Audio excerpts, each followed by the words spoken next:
Hey, cross-country guys, I'm really looking forward to next week when we can start working out together for the summer. In case you haven't heard, we're going to be having practice every Tuesday and Thursday in July at 7 p.m. We'll be meeting out at the trees in front of the high school, and there's some information I need to go over with you from our discussions with the school and meetings with the school regarding COVID-19 and what you need to have done and in place before you're able to practice. And so I want to quickly go through these things and just share with you my thoughts on how we should proceed. First of all, the number one requirement is that you've got to have a physical on file at the high school. If you ran last year for the team, or if you played on any other team at the high school, then your physical from last year is still good. If you ran for the middle school, that physical is good as well. But in addition to that, you have to print and sign an additional waiver that's on the school website. I'll include a link to that.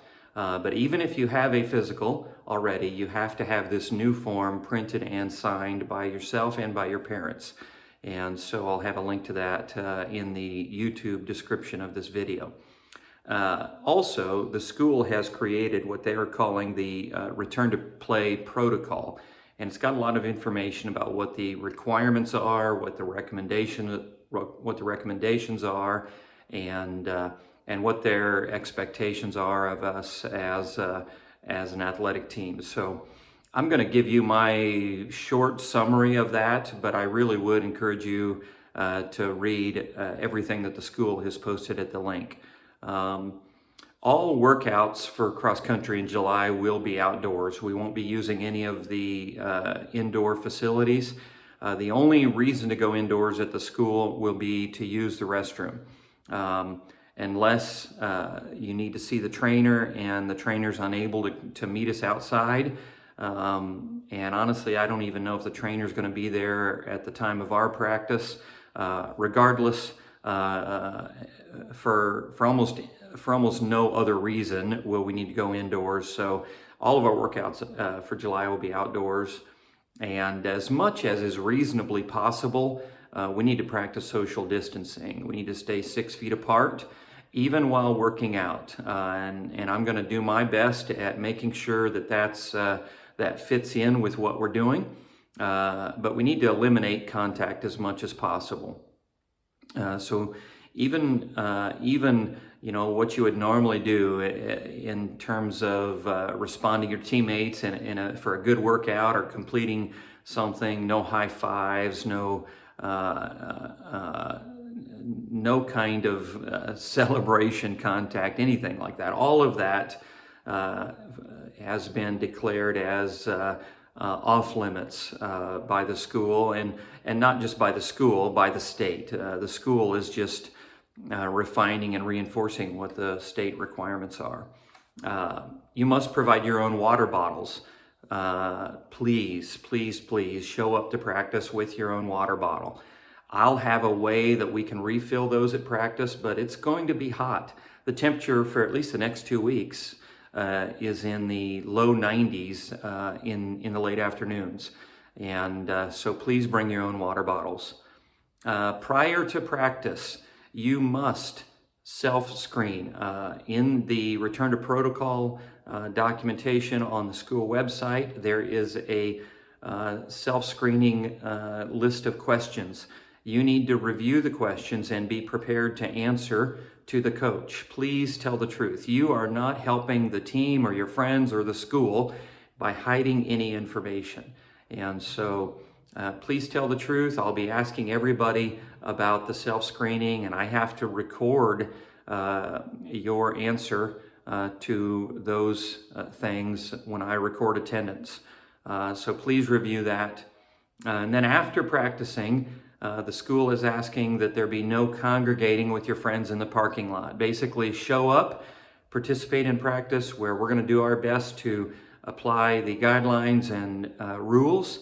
And then after practice, wait for your ride if it's not there yet, and then leave as soon as your ride is available. But but no congregating with friends there in the parking lot. One more thing I want to talk to you about in regards to all of this is the idea of masks and social distancing and all of that. I want to just ask you guys, as my teammates, as my partners in this, let's not be a group of guys that complains and whines and just expresses our frustrations around all of this COVID-19 and the rules and the expectations. I guarantee you everybody is doing plenty of that when they're not at cross country. I do my share of it. It is frustrating for me. But I would just ask that while you're at cross country and even while you're at school, that if you're going to be a part of my team, that you just accept these circumstances and make the best of them. Everybody knows that nobody likes this situation that we're in. Let's just do our best to adapt to what we need to adapt to and move on. Let's focus on why we're getting together on Tuesdays and Thursdays in July, and that's to spend some time working out together, to get to know each other better. And let's do our best to follow the rules and not talk about them. The truth is, complaining and whining and all of that stuff, that's just going to make all of us feel worse. And I know that most of you are spending time with friends, doing normal stuff, not really following any new set of rules. And in many ways, I am too. The truth is, Bunker Hill is not a COVID-19 hotspot.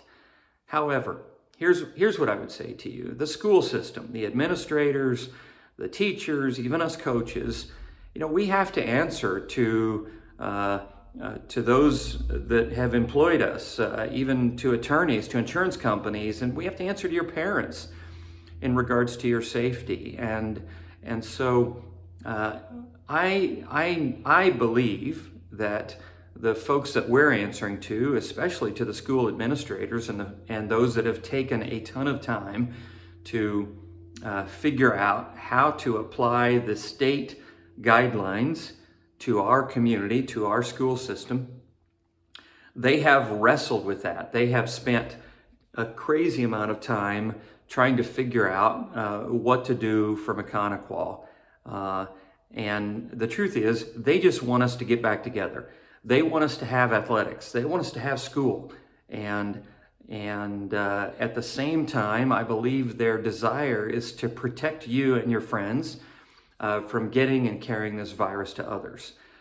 Now, I know the strategies aren't perfect, and not all the rules make sense, but let that stuff go. Wear a mask when you're asked to wear one, when it's required. Put more space between yourself and others than normal, and then be the best student and the best athlete you can be. You'll find that I'm going to be wearing a mask at practice when I'm not running, so that I don't even have to think about, ooh, am I too close to him? Am I getting in somebody's personal space? Am I violating any kind of social distancing? I'm just going to wear a mask. I would ask you to practice social distancing. And when you can't, I would ask you to follow the guidelines and wear a mask as well. Now, in addition to that, I would say that, remember, mask wearing for students is optional. There is no requirement.